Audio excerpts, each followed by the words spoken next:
Hello everyone! Today we will be creating paint swatch playing card panels with gilded torn edges as accents on this particular set of panels.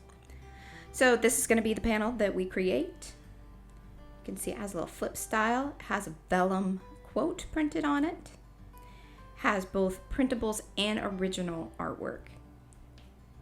So to get started, basically on this particular one, it's going to be all made out of the paint swatches. So I had to cut them down to size to fit that playing card size. You'll notice that the panel next to it there with the two purple, well, everything's purple, but the one that, the larger panel, that one is actually a full-sized paint swatch, not cut down. But on this one, I wanted it to match the smaller. You see the first two panels there, they are the smaller size.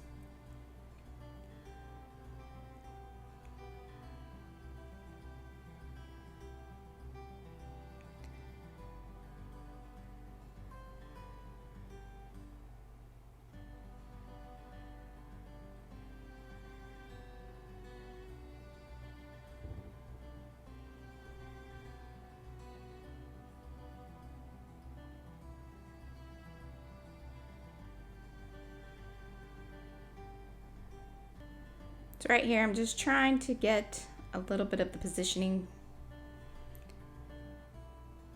figured out. The Vellum's pretty, it has both its advantages and disadvantages. One great thing is you can see through it, so you can position it pretty easily. And on this particular one, I wanted to have the clean cut edges versus all torn around like some of the previous panels that you see there. And all I did was just fold it over onto the back side, because one of the tricky things about using the Vellum is that when you glue it, you will see wherever you have glued it or adhered it to the piece of paper.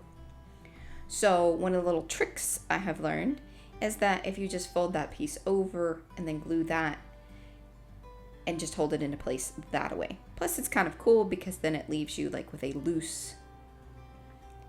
another loose piece. More interactive. Now I'm just creating the hinge part to the flip panel. Rubbing off a little excess glue there. And one of the other nice things I figured out on the paint chips is they wipe up pretty nicely. They do chip, so you have to be a little bit careful with that. But as far as using a little bit of water, you can actually clean up glue spots and some of the other little smudgy things that happen while creating anything with the mixed media.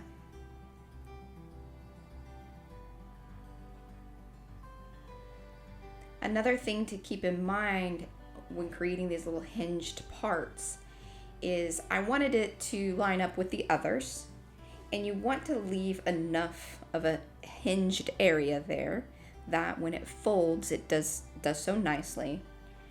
It's not too tight, so leaving just that, it's probably about a 1/16. It's certainly less than an 1/8, I believe, of that fold. Now this was a background or just a piece that P had created using all sorts of things. I'm sure it started out as catch paper, and then this particular one right here, you can see in a previous video how we added the gold spatter along with Mod Podge. So this is a printed sheet, one of our printables that will be available in the Twilight set, the Twilight Hues, and then used the Coliro watercolors, added that sparkle, Mod Podged it.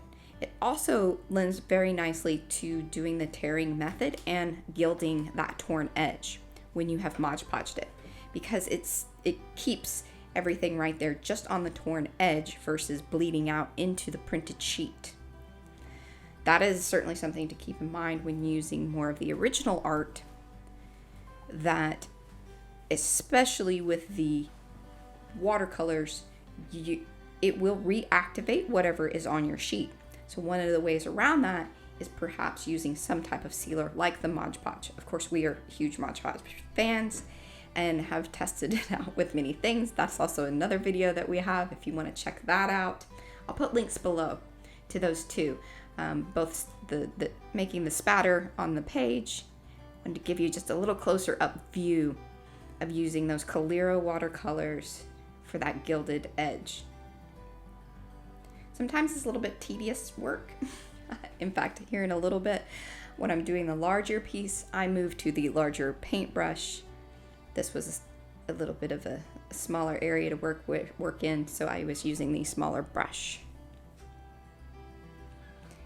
One of the added bonuses to using the Coliro watercolors on these torn edges is that it ripples it ever so slightly. I think personally that adds a bit more interest to that torn edge and is a cool effect.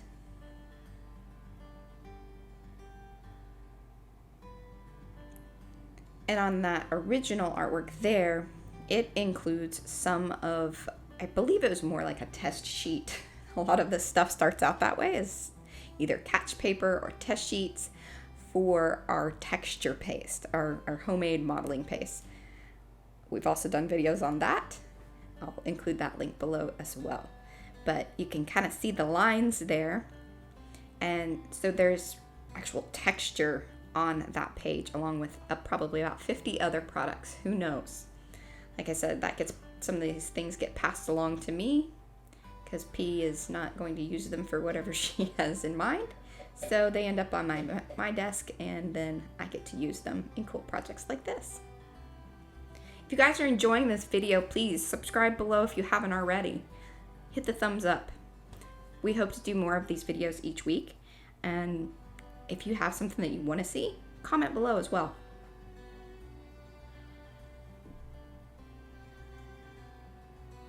There was a little bit of piece of the texture that was coming off. I liked it, so I added the glue back around that little piece and put it back on. Probably a little bit crazy, but it's just the things that we do.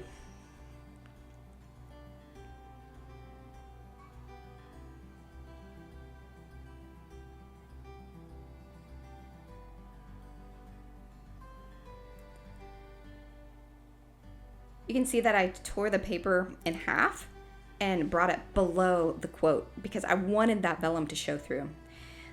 Decided to just go ahead and speed up the process here. Like I said, I did move to that larger paintbrush, made things go much quicker, and so does fast forwarding. I didn't think you needed to see the gilding of the torn edge in slow-mo. The piece that I wanted to use there, I just split it apart so that way it ran the entire edge. Because if I would have kept it in the one piece, it wouldn't have run along the same edge as that piece that was already glued down. And one of the glues that we highly recommend is the art glitter glue. It dries quickly. Sometimes that can be a disadvantage, but most of the time that is an advantage versus something negative. And it dries quick enough that it sets things in place, but also leaves you a little bit of chance to move things about, which is one of the things I like, to just be able to swish it around just a little bit. It also helps get some of those lines out of whatever you're gluing down to. And one of the things about the paint swatch panels is they have a little bit of a smooth finish to them, so they slid around pretty nicely. Now you can see here, have the interior of the flip panel constructed. Now, what I'm trying to do is make sure that I have everything kind of lined up there, so it's folding properly and lining up. And now we're going to work on that final panel that when everything is closed up, that you will see.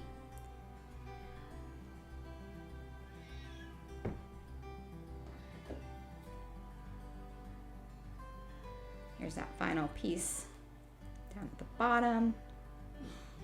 It does take a little bit of time for the Coliro watercolors to dry. I am notoriously horrible at letting them dry properly and fully, so they will smudge about. But if you have patience and just let them dry, or even use your heat gun. I never have mine plugged in. I really need more outlets, and then I'd probably use that more often.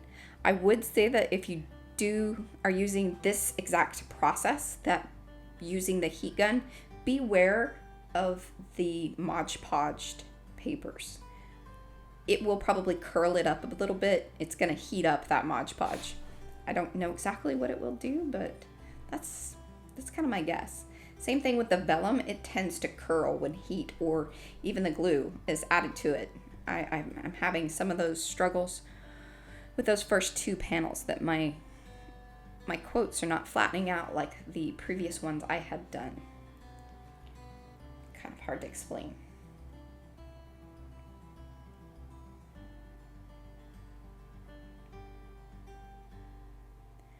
I love the Posca markers for what you just saw, as far as like cleaning up or making the edges look either more distressed or kind of cleaning them up and just making them not so white, like it's not finished. I like that finished look of all the edges being either a color that either the panel is or something, like it's going to tie it in. Most people probably wouldn't even notice, or it would matter. You can see some of the texture there, just flaking that off. I knew on the edge it wasn't going to stay there anyway, so there was no sense in trying to keep that. Now I'm using that exact same paper, but pulling some more of it around to go all the way to the top of that panel. And the nice thing is with doing these kind of torn collage style looks, is that you can kind of piece in as you need. You saw that I tore off a little piece there because I still wanted enough of the orange to show through. But then what happened is a little bit of the writing was showing through there at the top, but I just came back with my Posca marker. It's not exactly the same color, but I made it look purposeful, like it was more of a shadow along the edge. Then I used that other piece to just pull around to the top part. And now everything looks like it was meant to be. And actually, I think I glued it down, and then I was like, oh, whoops, forgot my other little piece. And then you'll see me pull it up. As I was saying earlier, you have to be careful with the art glitter glue. It will dry quickly, but it does allow you a little bit of oopsie time. And right there you saw, worked out just fine.